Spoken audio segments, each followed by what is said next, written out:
Hello students, chapter 20 घरेलू देशज औषधियाँ तथा सामान्य विषों के प्रतिकारक पदार्थ, ये आपका चैप्टर 20 में, ठीक है, ये टॉपिक है आपका, ये शीर्षक है लेसन का, जिसे हम पढ़ेंगे। सबसे पहले हम कभी भी आगे बढ़ते हैं तो पहले उस चैप्टर के जो शीर्षक है उसके बारे में थोड़ा सा डिस्कशन करते हैं, उसके परिचय को जानते हैं कि किस विषय में हम आगे पढ़ेंगे। ठीक है, तो ये है कि घरेलू देशज औषधियाँ, जैसा कि आप नाम से ही सुन पा रहे हैं या समझ भी पा रहे होंगे कि घरेलू देशज औषधियाँ जो घरेलू देसी औषधियाँ होती हैं, ठीक है, उनके बारे में आपको इस चैप्टर में पढ़ाया जाएगा। और सामान्य विषों के प्रतिकारक पदार्थ, जो सामान्य विष हो जाते हैं, कभी कभी कुछ ऐसा खा लेने से पेट में विष हो जाता है, आपके शरीर में विष हो जाता है, कुछ दवाइयाँ होती हैं जो एक्सपायरी हो जाती हैं, अज्ञानतावश कुछ लोग नहीं समझ पाते हैं उस चीज़ को और उसका सेवन कर लेते हैं और उनको इस विष का शिकार होना पड़ता है। ठीक है, बहुत सारी ऐसी चीज़ें होती हैं जिनमें घर में जो हमारी चीज़ें वो उपलब्ध होती हैं और उनमें पॉइजन होता है। ठीक है, तो उसके बारे में सामान्य जानकारी हर एक गृहिणी को होनी चाहिए, ताकि उन जितने भी पॉइजन वाले सामान हैं उनको वह ऐसी जगह रखे जहां पर कोई बच्चा ना पहुंच पाए, और बड़े भी हैं उनको वह जानकारी देकर उनको उन चीज़ों से अवगत कराए। इसलिए जो भी गृहिणियां हैं उनको ये जानकारी होनी बहुत ही जरूरी है। तो उसके बारे में पता लगे तो सबसे पहले हम यहाँ पर परिचय पढ़ते हैं। ठीक है, कि क्या है परिचय। तो पहला है आपका पॉइंट कि घर पर उपलब्ध होने वाले औषधीय गुणों वाले सामान्य पदार्थों को घरेलू देशज औषधियाँ कहा जाता है। किन्हें औषधियाँ कहा जाता है? जो घरेलू देशज औषधियाँ आप ये पढ़ रहे हैं, देशज किन्हें कहा जाता है? जो हमारे घर पर ही उपलब्ध होती हैं। ठीक है, जो हमारे घर पर ही उपलब्ध होती हैं और वह औषधि, उनके जो गुण होते हैं उनके अंदर वह औषधि होते हैं, यानी कि वह हमारे उपचार में, हमारी चिकित्सा में काम आ जाते हैं। ऐसे सामान्य पदार्थों को जो घर में तो सामान्य पड़े हैं, जिनको उनके बारे में जानकारी नहीं है, जो नहीं जानते हैं कि इनमें औषधीय गुण हैं, जो हमारे घर में खाद्य सामग्रियां रखी हुई हैं, लेकिन जो जानते हैं, ठीक है, तो उनके लिए वह सामान नहीं है, वह एक खास चीज हो जाती है। ठीक है, लेकिन जो सामान्य पदार्थ पड़े हुए हैं उनको क्या कहते हैं? घरेलू देशज औषधियाँ उनको ही कहा जाता है। और ये कौन जान सकता है? जिसे इस बारे में जानकारी होगी कि हमारे घर पे जो खाद्य सामग्रियां पड़ी हुई हैं वह हमारे उपचार में किस तरीके से हमारी हेल्प करती हैं। नेक्स्ट है औषधियों की जानकारी मनुष्य ने अपने दीर्घकालिक अनुभवों द्वारा प्राप्त की है। जो औषधियों की जानकारी, ये कैसे पता चला कि कौन सी जो खाद्य सामग्री है उससे हम औषधि को अपना कर अपने जो बीमारियां हैं, ठीक है, जो डिजीज हुई हैं उनको हम कैसे रोक सकते हैं या कैसे उनको कम कर सकते हैं। तो ये कैसे पता चला है? ये जो जानकारी है वह मनुष्यों ने अपने दीर्घकालीन, यानी कि बहुत समय से पहले से, ठीक है, हमारे जो ऋषि मुनि लोग थे, ठीक है, वह कैसे करते थे? तब तो कोई ऐसे डॉक्टर भी नहीं, जरा सा हुआ कि तुरंत डॉक्टर के पास चले जाए, होते थे वैद्य होते थे, ठीक है, तब जाते तो वैद्य लोग भी जो उनको दवाइयाँ देते थे उनके उपचार के लिए, तो वह ऐसे ही कुछ जड़ी बूटियाँ होती थी, कुछ ऐसे खाद्य सामग्रियाँ ही होती थी, उनको ही वह दिया करते थे। ठीक है, लेकिन जिनको जानकारी होगी वही उन विषयों के विषय में जान पाएगा कि कौन सी खाद्य सामग्री हमारे लिए औषधि के रूप में हमारा उपचार कर सकती है। ठीक है, तो यह कोई ऐसा साधारण नहीं है, ये बहुत पुराने दीर्घकालीन से चला आ रहा है, उनके अनुभवों से ही इन चीजों को वरीयता दी गई है। अभी आपको आगे बताए जाएंगे कि कौन कौन सी वे सामग्रियां हैं जो हमारे घर में उपलब्ध होती हैं और हमारी चिकित्सा में, हमारे उपचार में हमारी हेल्प करती हैं। ठीक है, तो यह दीर्घकालीन का अनुभव है, तभी इसको बताया गया है कि यह एक औषधि है।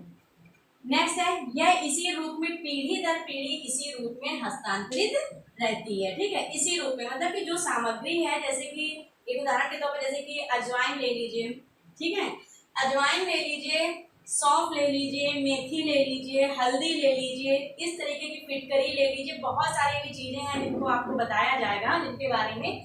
तो ऐसी बहुत सारी चीजें हैं, ठीक है, तो इनका रूप तो नहीं बदल रहा है ना, ये तो वही रहती हैं, इनका रूप वही है, और इनका जो रूप है वह पीढ़ी दर पीढ़ी, ठीक है, पीढ़ी दर पीढ़ी इसी तरह से, इसी रूप में आगे आगे बढ़ता चला जाएगा। ठीक है, आगे आगे बढ़ता जाएगा और पहले हमारे जो पूर्वज थे उन्होंने प्रयोग किया और अब हम प्रयोग कर रहे हैं और आगे चल के हमारी जो आने वाली पीढ़ियां होंगी वह इनको इसी रूप में प्रयोग करेंगी। नेक्स्ट पॉइंट हमारा आता है औषधियां हानि रहित साधारण व सर्वमान्य हो। जो औषधियां हैं, जो हम घर में औषधियां अपने यूज करेंगे उपचार के लिए, चिकित्सा के लिए, तो वह कैसी होनी चाहिए? वह हानि रहित होनी चाहिए।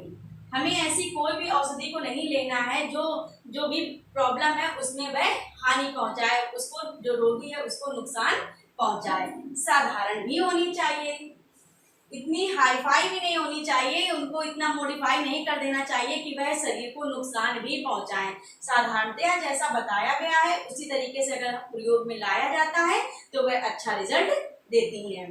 सर्वमान्य हो, सर्वमान्य मतलब कि सभी लोग उससे सहमत हो। जैसे कि ये आया ना कि अनुभव से, ठीक है, तो ये अनुभव जो चला आया है तो ये बहुत सारा एक्सपीरियंस होता रहा है लोगों को कि हाँ पहले एक्सपेरिमेंट किया गया होगा कि किस चीज में कौन सी दवा काम आ रही है, कौन सी औषधि काम आ रही है, ठीक है, उस हिसाब से वह आगे आगे पीढ़ी पीढ़ी चलता चला आ रहा है। लेकिन क्या है कि वह सर्वमान्य इसलिए हो क्योंकि अगर सभी लोग सहमति नहीं होगी उस चीज पे तो वह क्या होगा कि आप भी उसको करने में हिचकिचाएंगे। अगर सर्व सहमति होती है, सर्वमान्य सबके लिए वह मान्य होता है तो वह आप यूज करने में हिचकिचाएंगे जरा सा भी नहीं और उसे यूज आसानी से करेंगे। जैसे कि मान लीजिए उदाहरण के तौर पर कि उसको ले लीजिए, अजवाइन को ही ले लीजिए, अजवाइन, ठीक है, अगर अजवाइन को ले लेते तो अजवाइन क्या है?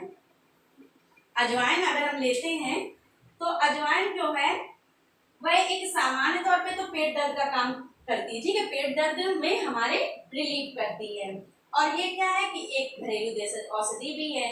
लेकिन अगर इसको एक सामान्य रूप में हम देखते हैं, ठीक है, अजवाइन जो होती है वह पेट दर्द में काम आती है, ठीक है, अगर पेट दर्द है रोगी को तो उसको हम अजवाइन देते हैं। अजवाइन को खौला लिया, उसका पानी दे दिया, या आप डायरेक्ट भी अजवाइन 1 चम्मच लेकर गर्म पानी, गुनगुना पानी पी सकते हैं, ठीक है, तो उससे क्या होता है कि पेट दर्द में जो भी समस्याएं होती हैं पेट से संबंधित उनको कुछ हद तक कम किया जा सकता है। लेकिन अगर साधारण रूप में आप देखेंगे, ठीक है, साधारण रूप में देखेंगे तो अजवाइन क्या है? अजवाइन एक मसाला है। क्या है? अजवाइन एक मसाला है जो हमारे घर में किचन में मौजूद रहता है, जो हमारे खाना बनाने के काम में आती है, जो तरह तरह की जो सब्जियां होती हैं उनको बनाने में वह काम आती है, ठीक है।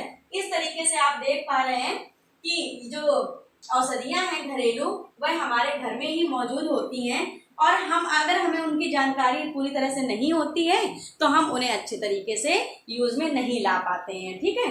अब हम इसके आगे के जो पॉइंट्स हैं उनको पढ़ेंगे और उनको आपको समझाएंगे। अब नेक्स्ट टॉपिक है हमारा घरेलू देशज औषधियों का महत्व। जो घरेलू दवाइयाँ हैं, जो देसी औषधियाँ हैं हमारी, उनका महत्व हमारे जीवन में क्या है, वह हमारे लिए कितनी उपयोगी है और उनसे हमें क्या क्या लाभ होते हैं, उनके बारे में अब आपको कुछ पॉइंट्स बताए जाएंगे। जैसे कि पहला पॉइंट है आकस्मिक दुर्घटनाओं या सामान्य आकस्मिक रोगों की गंभीरता को रोकने में सहायक है। ये किस तरीके से सहायक है? आकस्मिक यानी कि अचानक अगर कोई दुर्घटना हो जाती है या कोई सामान्य आकस्मिक रोग हो जाता है, ऐसा आकस्मिक में रोग जैसे कि आपको पेट दर्द हो गया, दांत में दर्द हो गया, ठीक है, सिर में दर्द हो गया, इस तरीके से आकस्मिक कोई भी आपको रोग हो जाता है या आकस्मिक कोई दुर्घटना हो जाती है, आप कहीं गिर गए, छिल गया, चोट लग गई, मोच आ गई, ठीक है, इन चीज़ों में भी हम क्या करते हैं, अपने जो घर में उपयुक्त हैं मसाले, ठीक है, जिनको औषधि कहा गया है, उनको हम प्रयोग में लाते हैं, ठीक है। तो ये क्या है कि इन सभी चीज़ों में रोकने में सहायक होती है। जो ये सारी समस्याएं हैं कि आकस्मिक कोई दुर्घटना घट गई या आकस्मिक आपको कोई कहीं पेन हो रहा है, दर्द हो रहा है, आप तुरंत डॉक्टर के पास नहीं जा सकते हैं, ठीक है, तो छोटी छोटी चीज़ों के लिए हम घर पर ही अपना ये उपचार कर सकते हैं। ये रोकने में, जो गंभीर समस्या है उसको रोकने में ये सहायक होती है।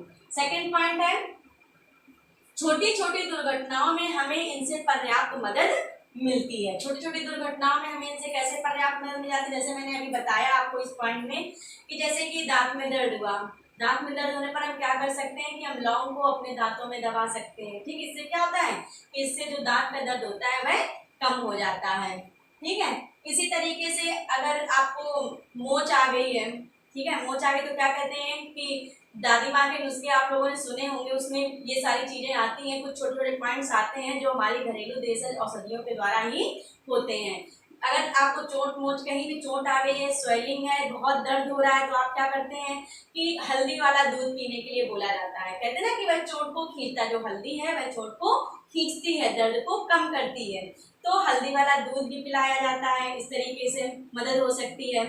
और है कि हल्दी और प्याज को भी, ठीक है, प्याज को कूट लिया, उसमें हल्दी मिला ली और उसको थोड़ा सा गुनगुना करके जिस जगह पर आपको चोट आई है, लगी है, जहाँ स्वेलिंग है, पेन हो रहा है, वहां पर उसको थोड़ा सा गुनगुना कपड़े से बांध लेते हैं। तो इससे क्या होता है कि रिलीफ मिल जाता है। इस तरीके से बहुत सारे से छोटे छोटे हैं कि पेट में आपको अगर दर्द हो रहा है, पेट में आपके अफारा हो गया है, तो क्या कर सकते हैं कि उसमें अजवाइन है, सौंफ है, ये सारी चीजें हैं, हींग है, ये छोटी छोटी जो औषधियां हैं हमारे घर में, इनको यूज करके हम अगर अपने जो रोग हैं उनको खत्म कर सकते हैं। ठीक है, इस तरीके से यह छोटी छोटी दुर्घटनाओं में हमें इनसे पर्याप्त मदद मिल जाती है।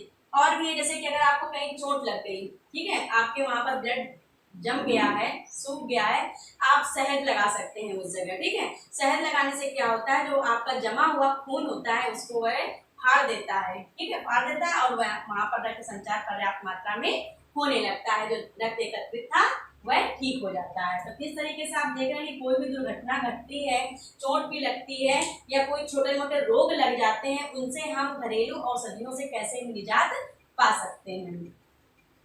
नेक्स्ट है मामूली चोट, पेट दर्द, सिर दर्द, अजीर्ण आदि में डॉक्टर की जरूरत नहीं पड़ती। जैसा कि अभी मैंने ऊपर वाले पॉइंट में बताया, सभी रिलेटेड है, एक ना एक पॉइंट से रिलेटेड ही है।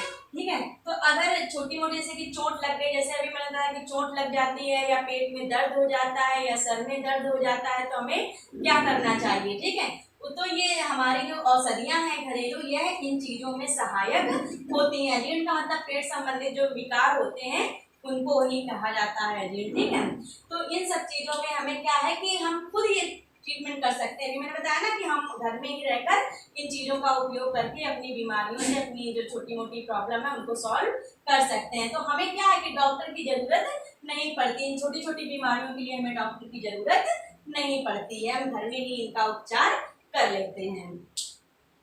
जब हम घर में ये सारे उपचार कर लेंगे तो हमारा जो नेक्स्ट पॉइंट है ये उसी से संबंधित है कि अगर हम सारी चीजें जो है अपने घरेलू औषधियों से कर लेते हैं, घरेलू जो मसाले हैं जिनको औषधियां कहा गया है, ठीक है, तो उनको हम अगर यूज करते हैं तो क्या होगा कि हमें जब डॉक्टर के पास नहीं जाना पड़ेगा। आजकल कितनी महंगी फीस हो गई है डॉक्टर की, 200, 300, 400 से ऊपर ही जाता है सारा। ठीक है, तो अगर हम घर में ही ये छोटे मोटे उपचार कर लेंगे, बड़े में तो जाना ही पड़ेगा, ठीक है, लेकिन अगर छोटे मोटे ऐसे रोग हैं जिन्हें हम घर पर ही सॉर्ट आउट कर सकते हैं, तो हमारी क्या होगी, किस चीज की बचत हो जाएगी, हमारी पर्याप्त बचत हो जाएगी। किसकी हो जाएगी, पर्याप्त धन की बचत हो जाएगी। ठीक है, इस तरीके से आपने देखा कि ये जो औषधियां हैं हमारे लिए क्यों महत्वपूर्ण है, कितनी महत्वपूर्ण है और हमारे लिए कितनी उपयोगी है और ये कितनी हमारे लिए लाभदायक भी हैं। इसलिए हमें इन औषधियों का, हर एक प्रत्येक गृहिणी को इन औषधियों का ज्ञान होना बहुत ही आवश्यक है। Thank you.